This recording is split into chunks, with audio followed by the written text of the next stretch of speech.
نحمدہ ونصلی ونسلم علی رسولہ الکریم اما بعد فاعوذ باللہ من الشیطان الرجیم بسم اللہ الرحمن الرحیم قال اللہ تعالی فی کلامہ المجید البرہان الرشید والفرقان الحمید سبحان الذی اسری بعبدہ لیلا من المسجد الحرام الی المسجد الاقصی الذی بارکنا حولہ لنریہ من آیاتنا انہ هو السمیع البصیر صدق اللہ مولانا العظیم وصدق رسولہ النبی الکریم ونحن علی ذالک من الشاہدین والشاکرین والحمد للہ رب العالمین وقال اللہ تعالی فی مقام آخر وصدق بالحسنی ان اللہ وملائکتہ یصلون علی النبی یا ایہا الذین آمنوا صلو علیہ وسلموا تسلیما۔ انتہائی معزز و محترم سامعین، ارباب اہل سنت، ادب خردگان نگاہ محبت،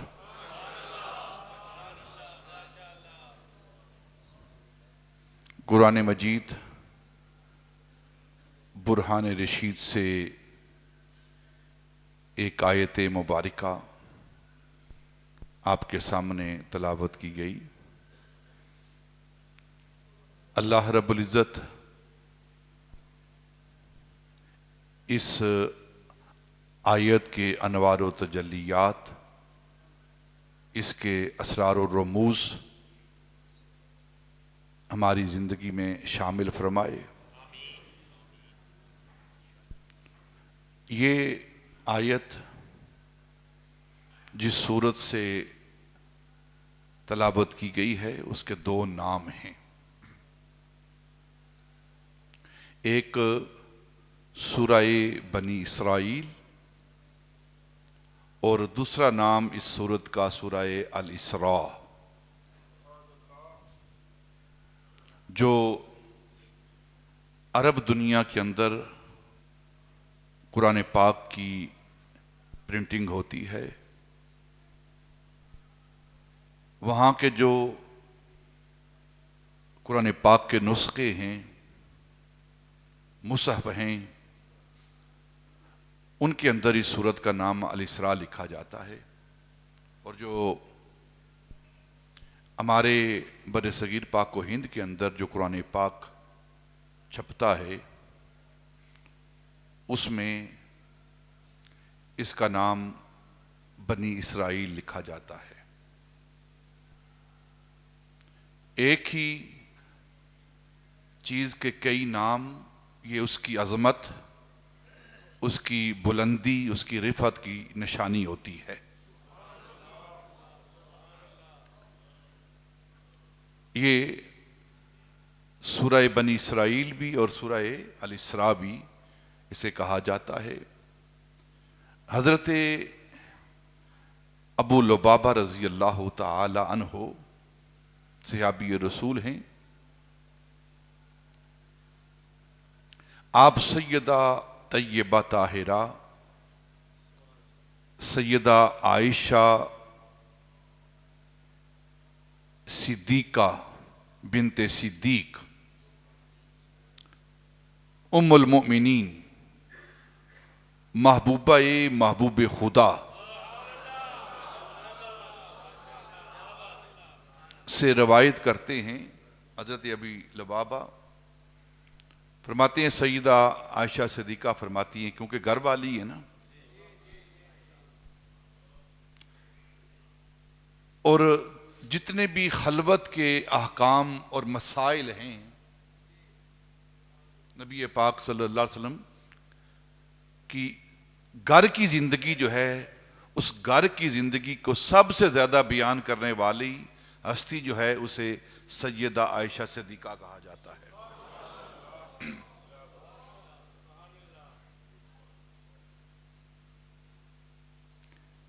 محرم درون خانہ، رازدار درون خانہ، جو گھر کے اندر کی رازدار ہے نا اسے صدیقہ کہتے ہیں، اور جو نبی پاک کے باہر کے رازدار ہیں اسے ابو بکر صدیق کہتے ہیں۔ خوش ہو کر سبحان اللہ کہیں۔ ماشاءاللہ۔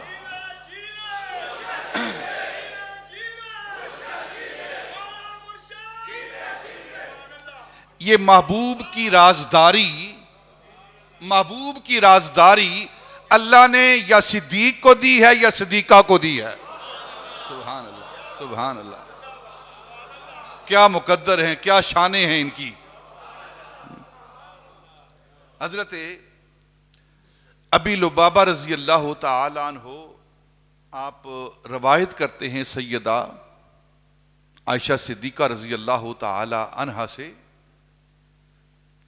کہ نبی پاک صلی اللہ علیہ وسلم اس وقت تک رات کے وقت اپنے بستر پر تشریف نہیں لے جاتے تھے، آرام کے لیے لیٹتے نہیں تھے جب تک 2 سورتوں کی تلاوت نہ فرما لیں۔ 2 سورتوں کی جب تک تلاوت نہ کر لیں نبی پاک اپنے بستر کی طرف نہیں جاتے تھے۔ ایک سورہ بنی اسرائیل، یہ سورہ الاسراء، اور دوسری سورہ زمر، یہ ہے نبی پاک صلی اللہ علیہ وسلم کا عمل، نبی پاک کا رات کا عمل، سونے سے پہلے کا عمل۔ ان کا عمل یہ ہے جو صاحب قرآن ہیں، جن کی وجہ سے ساری کائنات اگر کوئی جنت میں جائے گا تو نبی پاک کی وجہ سے جائے گا۔ اگر کوئی جنت میں جائے گا نا تو اس کا سبب نبی پاک کی ذات ہے۔ ان کا عمل یہ ہے اور ہم ان کی امتی ہیں، ہمارا عمل کیا ہے؟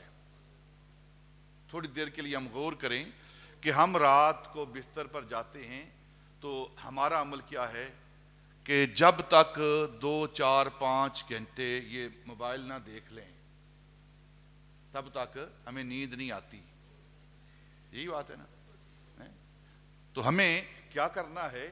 اس موبائل کو بند کر کے دوسرے کمرے میں رکھیں اور قرآن کھولیں، قرآن کو پڑھیں، کم از کم اور کچھ نہیں تو رات کو سوتی مرتبہ قرآن کو دیکھ تو لینا۔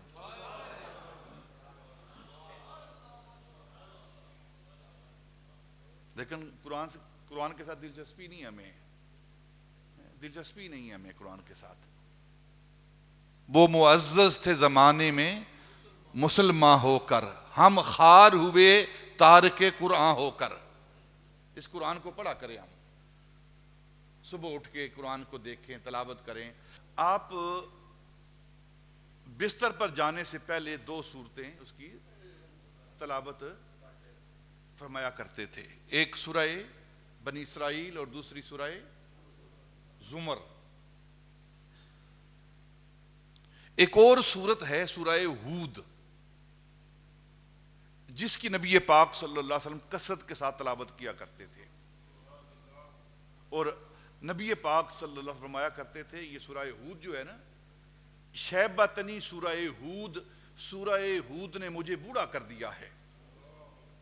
اس میں ایسے احکام ہیں، سورہ ہود کے اندر اللہ رب العزت کی طرف سے نبی پاک کے لیے کچھ ڈیوٹیاں، کچھ احکام ہیں۔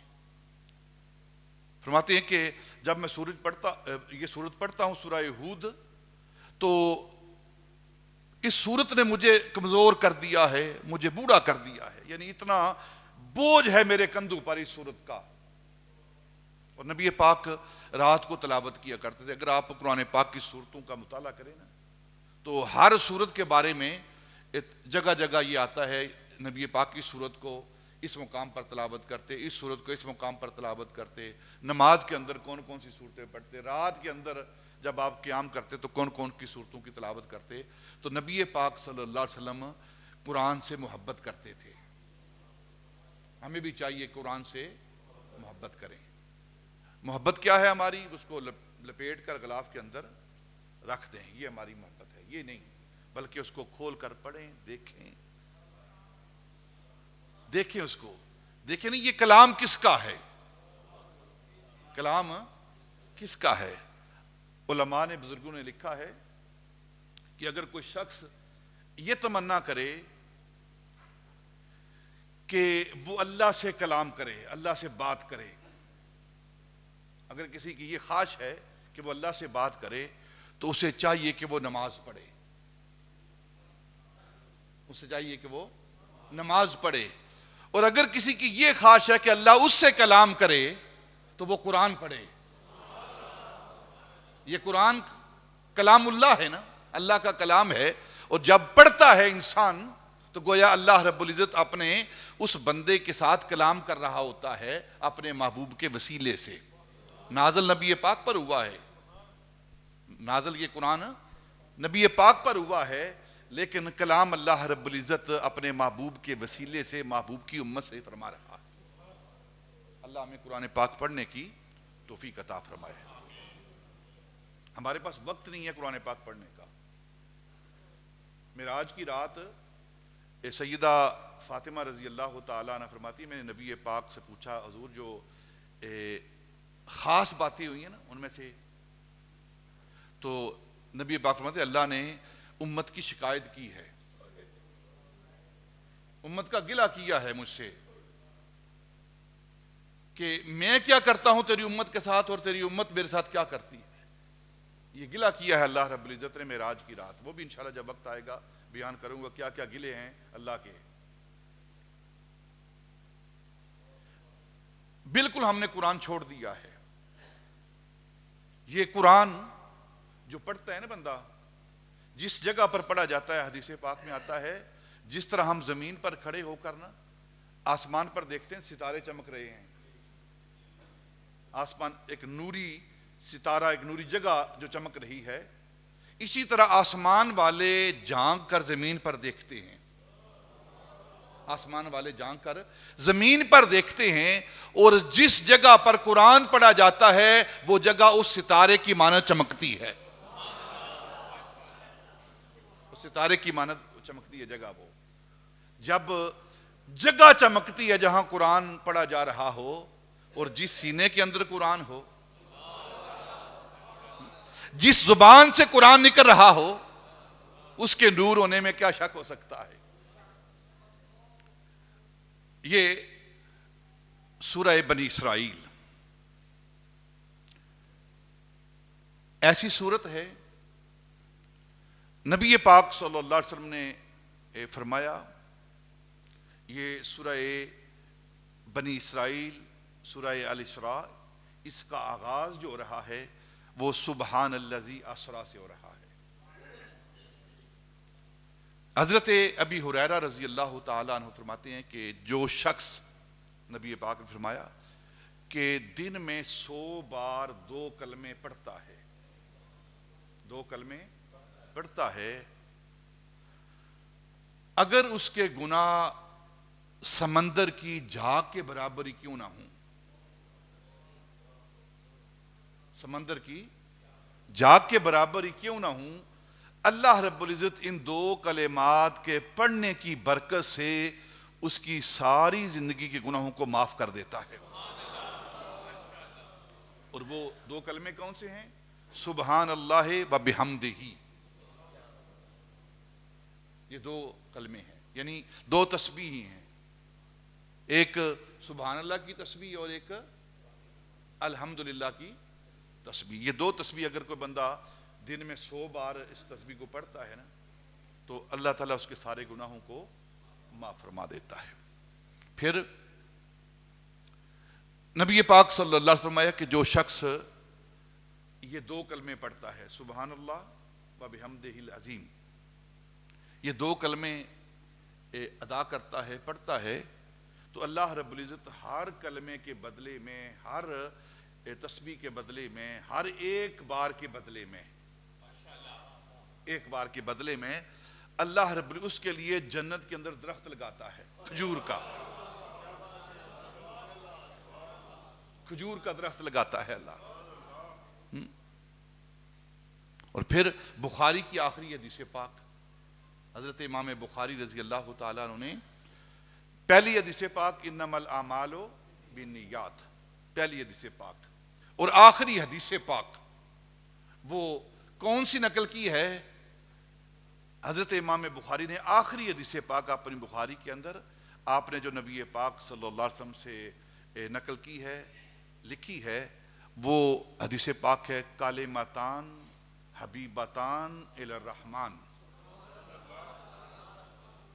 کلمتان حبیبتان الی الرحمن خفیفتان علی اللسان ثقیلتان علی المیزان۔ سبحان اللہ۔ نبی پاک نے فرمایا دو کلمے ہیں، دو لفظ ہیں، دو جملے ہیں جو اللہ کی بارگاہ میں بڑے حبیب ہیں، بڑے پیارے ہیں۔ کلمتان حبیبتان الی الرحمن، اللہ کی بارگاہ میں وہ بڑے حبیب ہیں، پیارے ہیں۔ ثقیلتان علی المیزان، جب انہیں ترازو پر رکھا جائے گا تو بڑے بھاری ہوں گے۔ خفیفتان علی اللسان، ہر بندہ ان دو کلمات کو بڑی آسانی کے ساتھ ادا کر لیتا ہے، سبحان اللہ و بحمدہ سبحان اللہ العظیم۔ یہ دو کلمے ہیں۔ سورہ الاسراء کا آغاز سبحان سے ہو رہا ہے، سبحان الذی۔ ان کلمات، یہ دو کلمے کیا ہیں؟ ایک کلمہ تعجب ہے، ایک کلمہ تعجب ہے، اور ایک کلمہ حمد ہے، ایک کلمہ تشکر ہے۔ ایک تعجب ہے، ایک تشکر ہے۔ تعجب سبحان اللہ، جب انسان کسی ایسی چیز کو دیکھتا ہے جو اس کی عقل سے ورا ہو، اس کی سوچ سے اوپر ہو، اس کی توقع سے بالا تر ہو، تو فوراً انسان کی زبان سے سبحان اللہ کا لفظ نکلتا ہے۔ آپ کسی خوبصورت منظر کو دیکھتے ہیں نا، تو جو آپ کی سوچ میں نہیں تھا، تصور میں نہیں تھا، اور جب وہ منظر دیکھتے ہیں تو آپ تعجب میں آ کر نا فوراً آپ کی زبان سے سبحان اللہ نکلتا ہے۔ یہ کلمہ تعجب ہے۔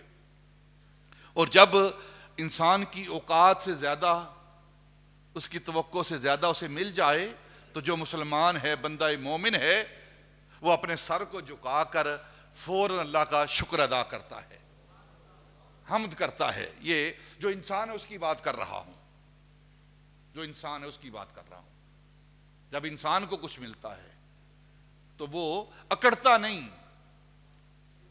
جب انسان کو کچھ ملتا ہے اکڑتا نہیں۔ جو لے کر اکڑتا ہے وہ انسان نہیں، شیطان ہے، وہ شیطان ہے۔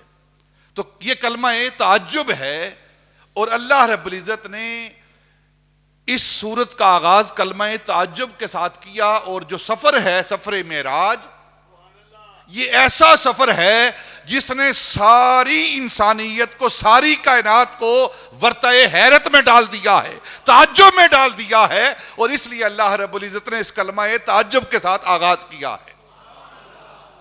سبحان الذی اسریٰ بعبدہ، یہ کلمہ تعجب ہے سبحان کا۔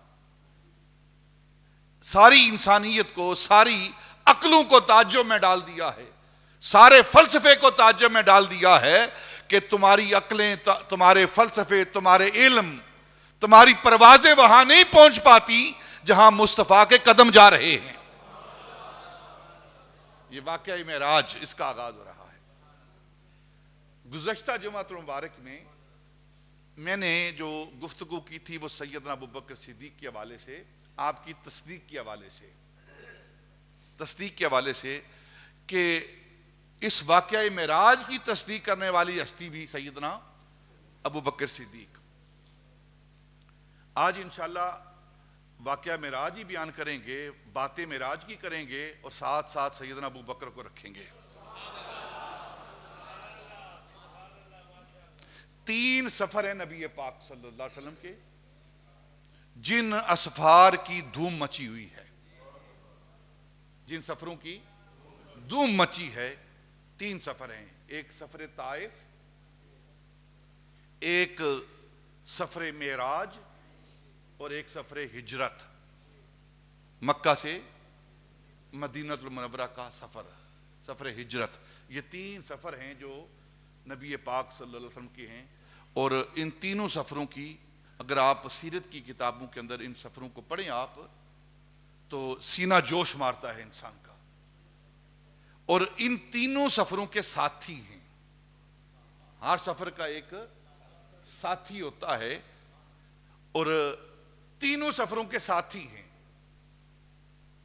جو سفر طائف ہے اس کے ساتھی حضرت زید بن حارثہ ہیں، زید بن حارثہ۔ یہ زید والد ہیں حضرت اسامہ کے، اسامہ بن زید۔ اور اسامہ کون ہیں؟ جن کو نبی پاک صلی اللہ علیہ وسلم نے اپنے نواسوں کی طرح اپنے کندھوں پر اٹھایا ہے۔ سیدنا امام حسن کو، سیدنا امام حسین کو اگر نبی پاک نے کندھوں پر اٹھایا ہے تو پھر حضرت اسامہ کو بھی نبی پاک صلی اللہ علیہ وسلم نے اپنے کندھوں پر بٹھایا ہے۔ یہ پہلے مسلمان ہیں، حضرت زید بن حارثہ، یہ پہلے مسلمان ہیں۔ سب سے پہلے جو کلمہ پڑھنے والے ہیں وہ حضرت زید بن حارثہ ہیں۔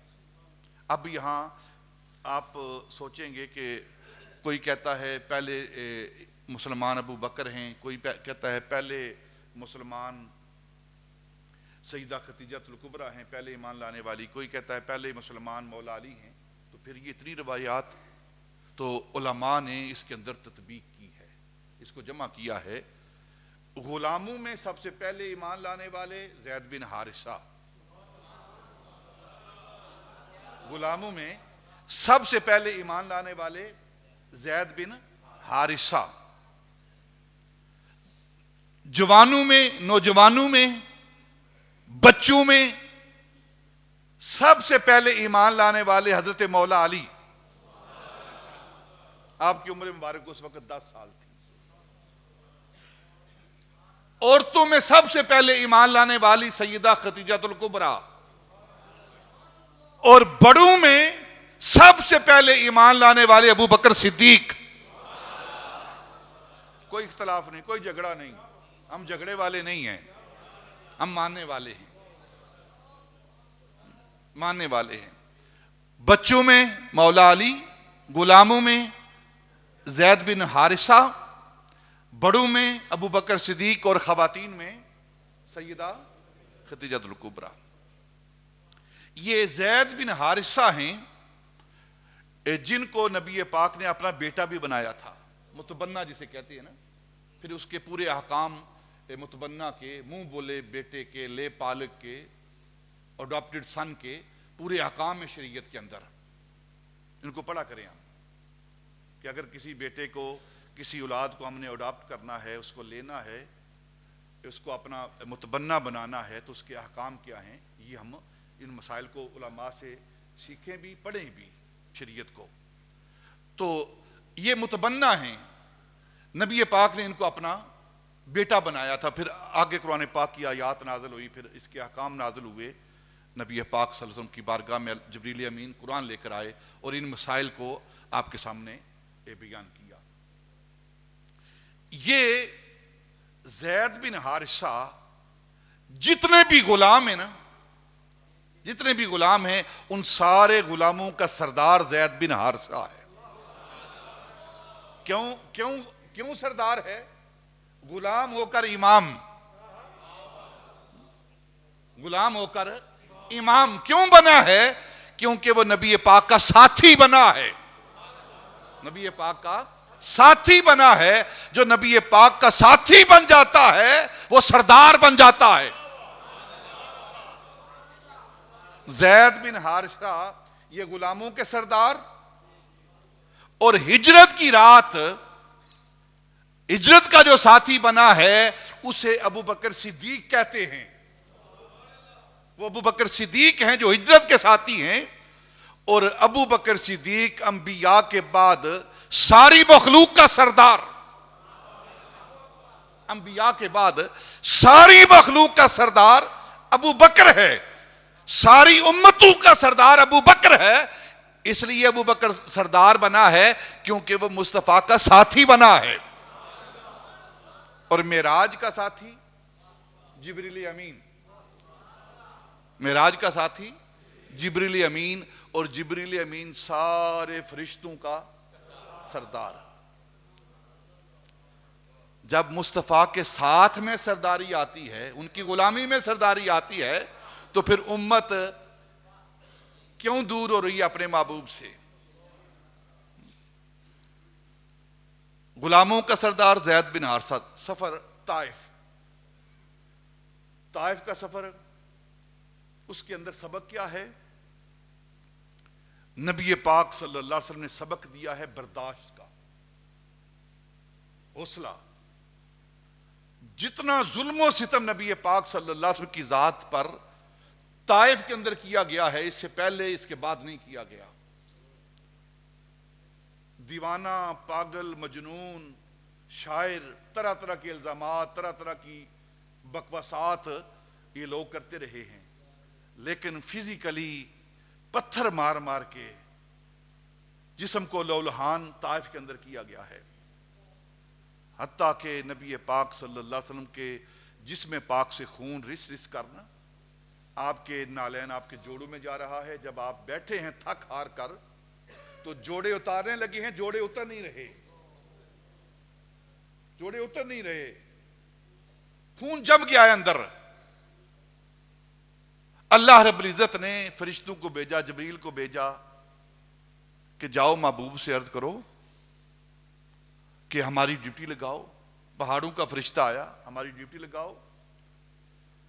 ہم ان لوگوں کو دو پہاڑوں کے درمیان جو وادی ہے طائف کی، ان دو پہاڑوں کے اندر رکھ کر ان کو پیس کے رکھ دیں.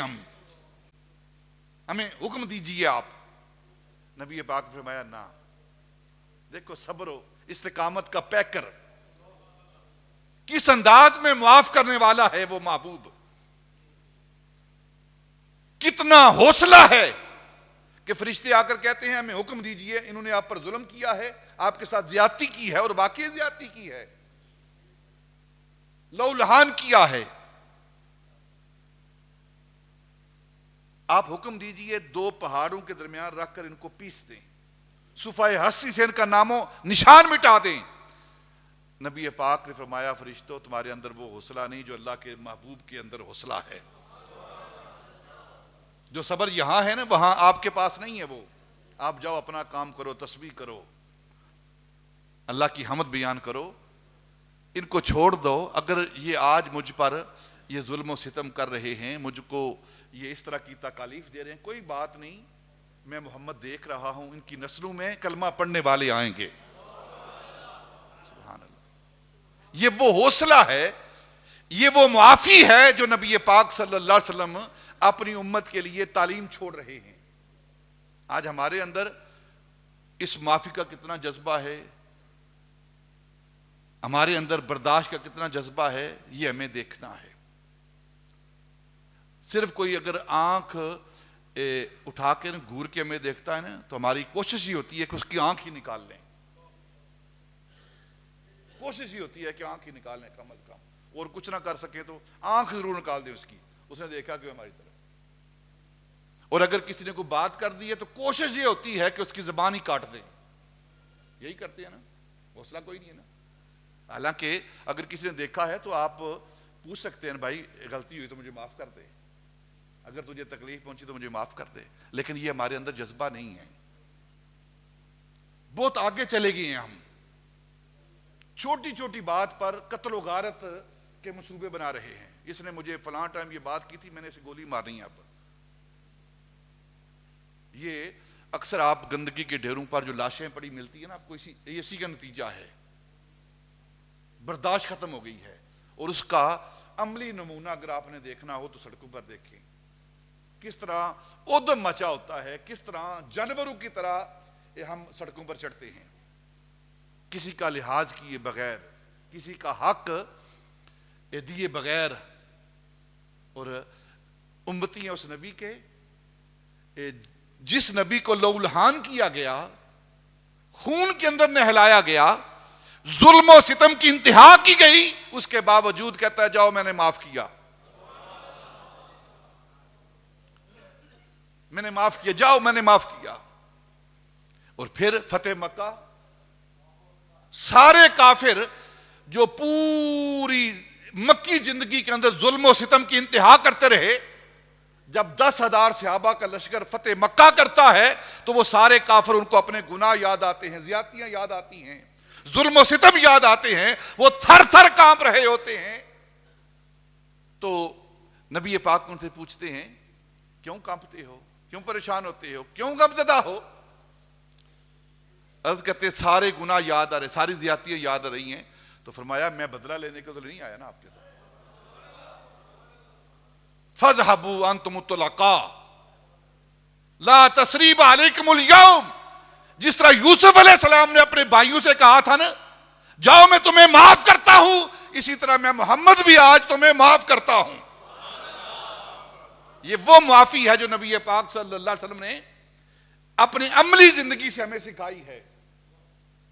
عملی زندگی سے, جہاں ظلم و ستم ہوئے ہیں, لیکن یہاں تو اتنا ظلم و ستم ہوا بھی نہیں کسی دوسرے کے ساتھ, لیکن ہماری قتل و غارت کا, دنگا فساد کا, جھگڑے کا بازار بہت زیادہ گرم ہو چکا ہے. اللہ ہمیں حوصلہ عطا فرمائے, معافی کا جذبہ دے ہمیں.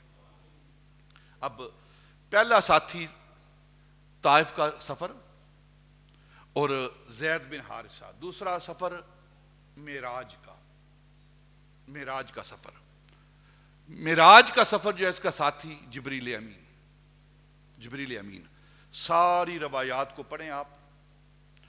نبی پاک صلی اللہ علیہ وسلم, آپ 26واں دن تھا رجب کا, 27ویں رات تھی. اپنے گھر کو چھوڑ کر نا, اپنے گھر کے اندر نہیں, اپنی چچا زاد بہن ام ہانی بنت ابی طالب جو مولا علی رضی اللہ تعالیٰ عنہ کی بہن ہیں, ان کے گھر اپنا گھر چھوڑ کر جا کر آرام کر رہے ہیں. اور آرام کس وقت کر رہے ہیں؟ سر شام, رات شروع ہوتے ہی جا کر نا آرام کرنا, چادر تان کے. جو راتوں کو جاگتا ہے نا, آج محبوبیت دیکھیں, سر شام ہی چادر تان کے سو رہا ہے. جبریل امین جو سفر کا ساتھی بن رہا ہے وہاں آتے ہیں اور نبی پاک صلی اللہ علیہ وسلم کو ساتھ لے جاتے ہیں. سفر سارا بیت الحرام سے مسجد اقصی, جبریل ساتھی, پھر پہلا آسمان, دوسرا آسمان, تیسرا آسمان, چوتھا, پانچواں, چھٹا, ساتواں, جبریل امین ساتھی. پھر اس سے آگے سدرۃ المنتہا, اندہا جنت المأوی. پھر سدرۃ المنتہا پر جا کر نا نبی پاک صلی اللہ علیہ وسلم جب وہاں پہنچتے ہیں. یہ سدرۃ المنتہا کیا ہے؟ یہ سدرۃ المنتہا وہ مقام ہے جہاں جو نیچے سے اوپر جاتے ہیں نا, اس سے آگے کوئی نہیں جا سکتا, اس سے آگے کوئی نہیں جا سکتا. اور جو احکام اوپر سے نیچے آتے ہیں وہ وہاں جا کر رک جاتے ہیں.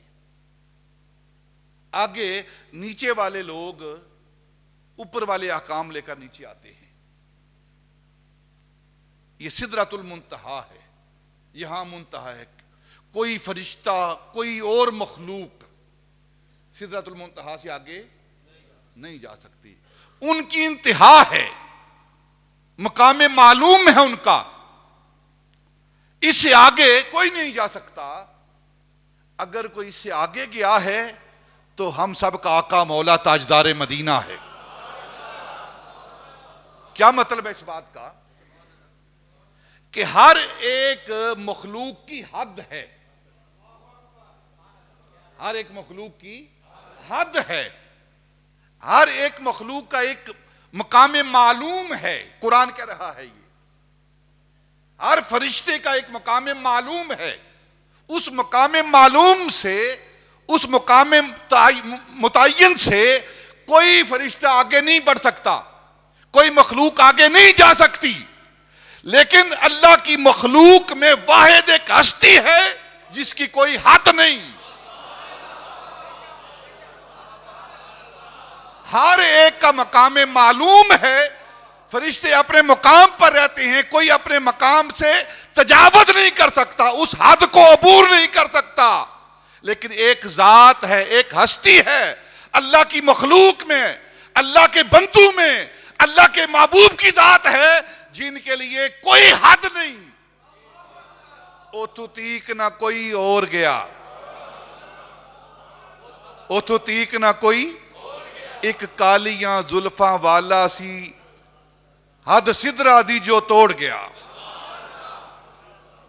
سبحان اللہ۔ جب اس سدرۃ المنتہا پر جبریل امین نے، آپ سیرت کی کتابیں پڑھیں، احادیث کی کتابیں پڑھیں، نبی پاک صلی اللہ علیہ وسلم آگے جانے لگے تو جبریل نے کہا کہ آپ آگے جائیں، ہم یہیں ٹھہرتے ہیں۔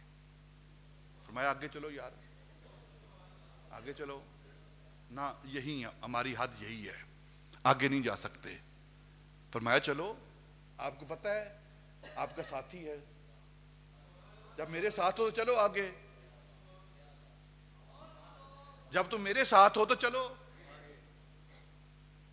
تو کہا نہیں، لو دنوت ان ملتن لاخترقت بالی، اگر میں ایک پورے کے برابر، ایک پورے کے برابر، یہ جو اگلا حصہ ہوتا ہے نا اس کو پورا، لو دنوت ان ملتن، انگلی کے ایک پورے کے برابر آگے بڑھتا ہوں، لاخترقت بالی، تو جل کر خاکستر ہو جاتا ہوں۔ جبریل امین کہہ رہا ہے، جبریل امین کہہ رہا ہے جو سید الملائکہ ہے، وہ کہہ رہا ہے۔ لیکن قربان جاؤں سید الانبیاء پر، جہاں جبریل کا پورا نہیں پہنچتا نا، وہاں مصطفیٰ پورا نکلتا ہے۔ سبحان اللہ، سبحان اللہ۔ لو دنوت ان ملتن لاخترقت بالی، ایک پورے کے برابر آگے بڑھوں، قربان جاؤں عظمت مصطفیٰ پر جو پورے کا پورا، یہاں پورے کی بات نہیں، پورے کی بات ہے۔ حضرت مولانا روم مست بادہ قیوم، آپ کہتے ہیں جبریل کی بڑی شان ہے، بڑی عظمت ہے، وہ آسمانی کتابوں کا محافظ ہے، ان کو لے کر آنے والا ہے، فرشتوں کا استاد ہے، تمام انبیاء کا صحابی اور ساتھی ہے، بڑی شان ہے، لیکن وہ پروانہ نہیں ہے، وہ پروانہ نہیں ہے، شمع رسالت کا پروانہ نہیں ہے، فرشتوں کا استاد ہے، بیت المعمور کا خطیب ہے، ساری شانیں ہیں اس کی جبریل امین کی، لیکن شمع رسالت کا پروانہ نہیں ہے۔ اگر شمع رسالت کا پروانہ ہوتا جل جاتا، ساتھ نہ چھوڑتا۔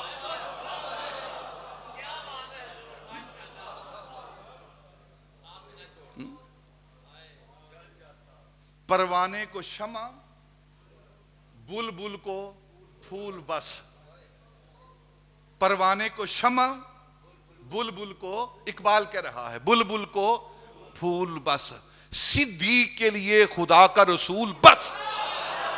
جب نبی پاک واپس تشریف لائے نا، تو یہ سارا واقعہ نا سدرۃ المنتہا کا سیدنا ابو بکر صدیق کے سامنے پیش کیا کہ جبریل وہاں جا کر ساتھ چھوڑ گیا ہے۔ ابو بکر کے سینے نے جوش مارا، حضور اگر اس مقام پر ابو بکر ہوتا جل جاتا، لیکن آپ کا ساتھ نہ چھوڑتا۔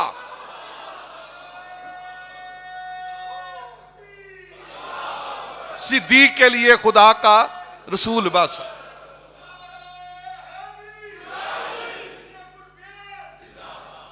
یہ وہ ساتھ ہے، یہ وہ ساتھ ہے سیدنا ابوبکر صدیق کا، وہ جو وہاں بھی نہیں چھوڑ رہے ساتھ. اور پھر آگے چلے نا، حضور فرماتے میں سدرۃ المنتہا سے آگے جبریل رک گیا، ساری مخلوق وہاں رک گئی، میں آگے چلا، رف رف پہ بیٹھا، چلتا رہا، پھر ایک مقام آیا، رف رف بھی ختم، پھر اس کے بعد پرواز شروع ہوئی. ایک جہان آیا، اس جہان میں پہنچا تو آواز آئی، ادنو یا خیر البریہ،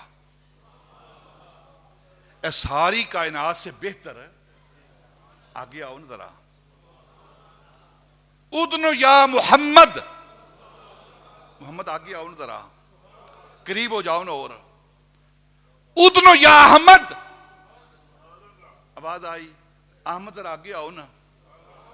حضور فرماتے ہیں کہ آواز آتی رہی اور میں آگے بڑھتا رہا، اور 1000 مرتبہ علماء نے لکھا ہے 1000 مرتبہ ادنو منی، ادنو منی، ادنو منی، ادنو منی، ادنو منی، میرے قریب آؤ، میرے قریب آؤ، میرے قریب آؤ، اور قریب آؤ، اور قریب آؤ، اور قریب آؤ. اور کتنا سفر ہوتا تھا ایک ادنو منی میں؟ علماء نے لکھا ہے کہ جتنا سفر مکے سے لے کر سدرۃ المنتہا سے آگے دنا فتدلی فکان قاب قوسین تک تھا نا، اتنا سفر ایک قدم میں ہوتا تھا، ایک قدم میں ہوتا تھا. اور 1000 مرتبہ ادنو منی، ادنو منی، ادنو منی. اب کتنا سفر طے کیا ہے اس ذات تک پہنچنا، اس ذات تک پہنچنا کتنا سفر ہے. جب ایسے جہان میں پہنچا، 1000 بار سننے کے بعد، آگے بڑھنے کے بعد، جب مجھ پر ایک عجیب طرح کی کیفیت طاری ہوئی، تنہائی، وحشت طاری ہوئی نا، تو میں نے اپنے آپ کو تنہا محسوس کیا. کوئی آواز نہیں، کوئی کسی قسم کی کوئی چیز ہے ہی نہیں وہاں سوائے تعجب کے، سوائے تنہائی کے. تو میں نے ایک وحشت محسوس کی، اندر ایک خوف محسوس کیا.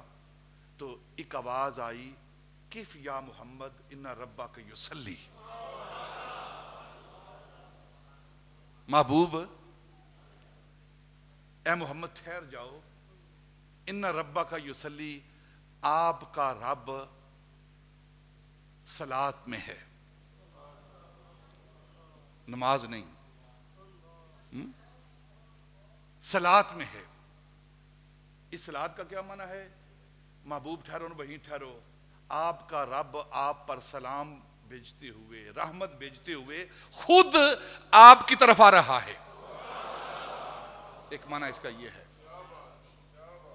اور دوسرا، محبوب یہاں انتظار کرو نا، آپ کا رب اب آپ کو خود اپنا قرب دے گا، ان ربک یصلی. اور علماء نے لکھا ہے کہ یہ جو آواز تھی نا، کیف یا محمد ان ربک یصلی، یہ آواز سیدنا ابوبکر صدیق کی آواز تھی. وہاں جہاں کوئی فرشتہ نہیں، کوئی اور مخلوق نہیں، ایک اللہ کی ذات ہے، ایک مصطفیٰ کی ذات ہے. کیف یا محمد ان ربک یصلی، یہ آواز تھی سیدنا ابوبکر کی. کچھ علماء کہتے ہیں کہ اللہ نے ایک فرشتے کو پیدا کیا اور وہ فرشتہ ابو بکر کے لہجے میں بولا. اس کو کیا ضرورت ہے وہاں فرشتہ پیدا کرنے کی، وہاں تو جا ہی نہیں دوئی کی.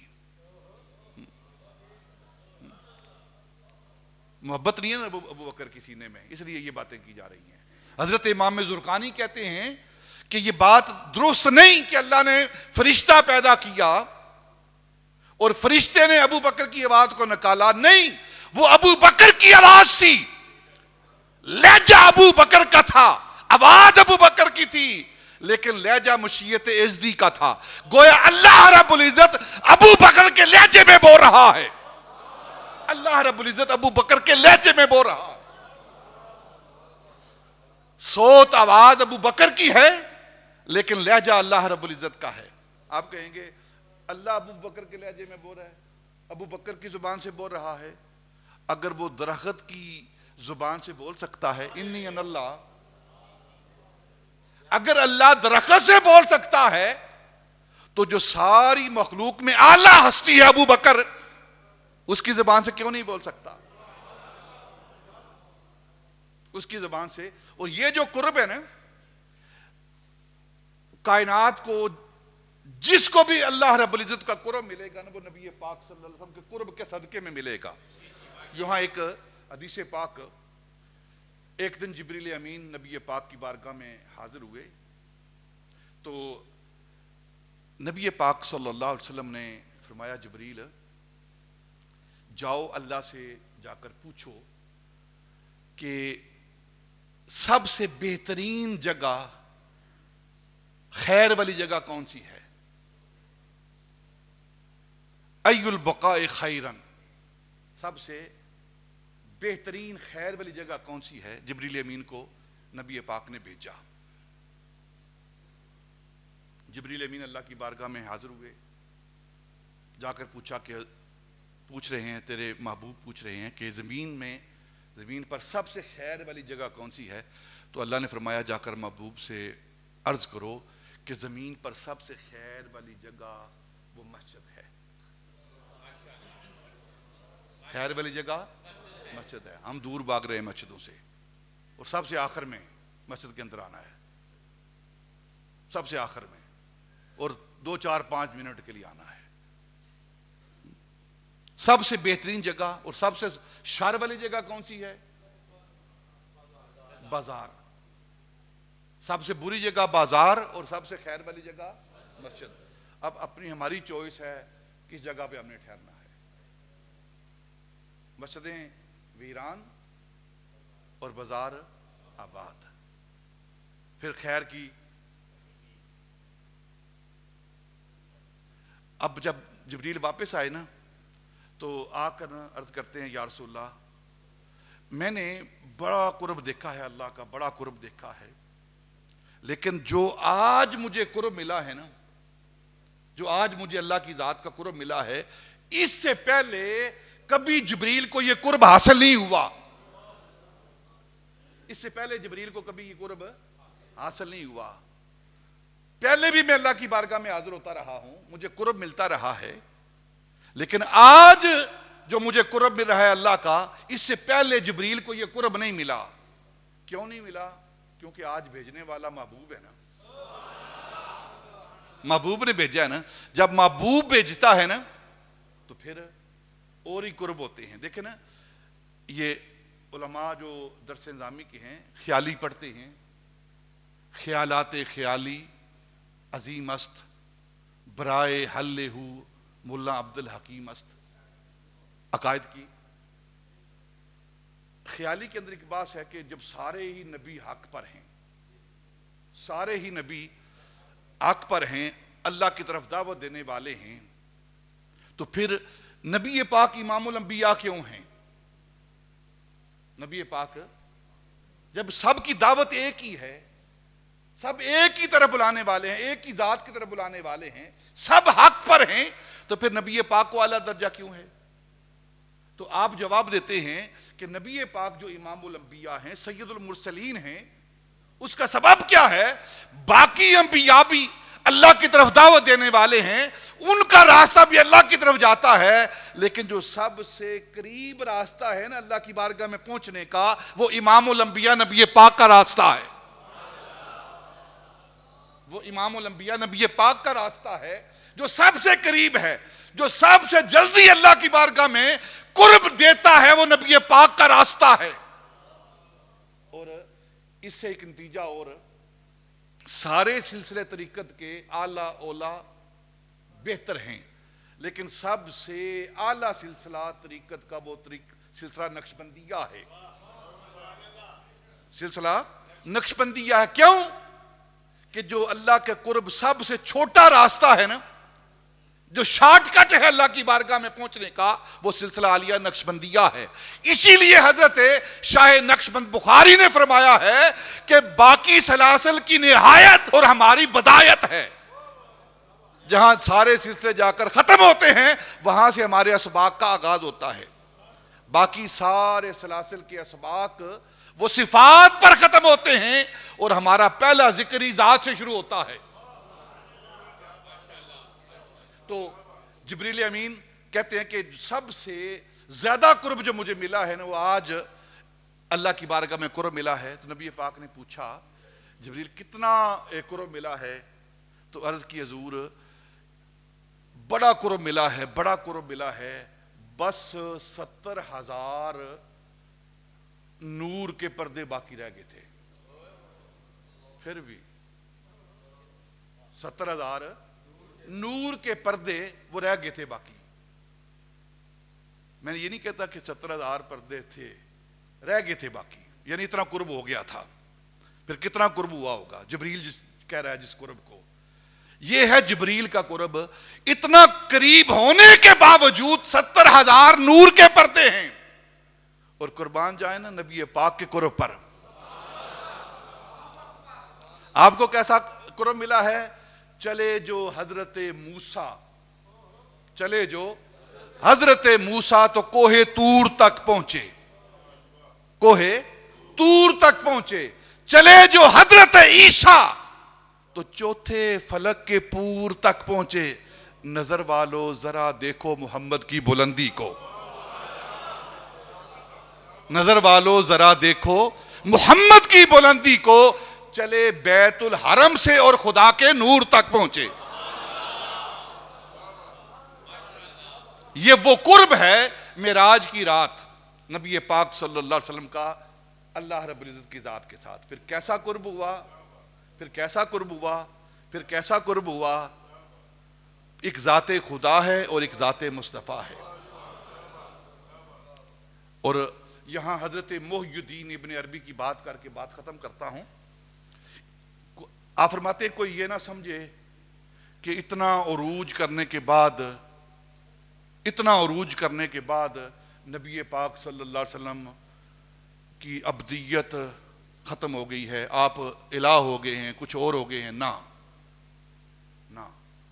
آپ فرماتے ہیں العبد عبد لو ان تعرجا، لو ان تعرجا۔ حضرت محی الدین ابن عربی کہتے ہیں کہ بندہ بندہ ہی رہتا ہے جتنا مرضی عروج کرے، جتنا مرضی عروج کرے۔ وَالرَّبُّ رَبٌّ لَوْ إِن تَنَزَّلَ، اور رب رب ہی رہتا ہے چاہے وہ آسمان دنیا پر ہی کیوں نہ آ جائے۔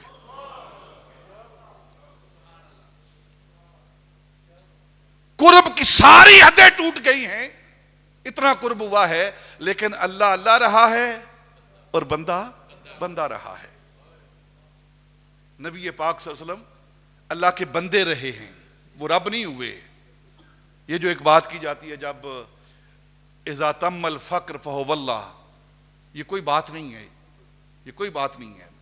بندہ جتنا مرضی عروج کرے، نبی پاک سے بڑھ کر کسی کو عروج نہیں ملا، لیکن پھر بھی بندے ہیں، اللہ کے بندے ہیں، عبدہ و رسولہ۔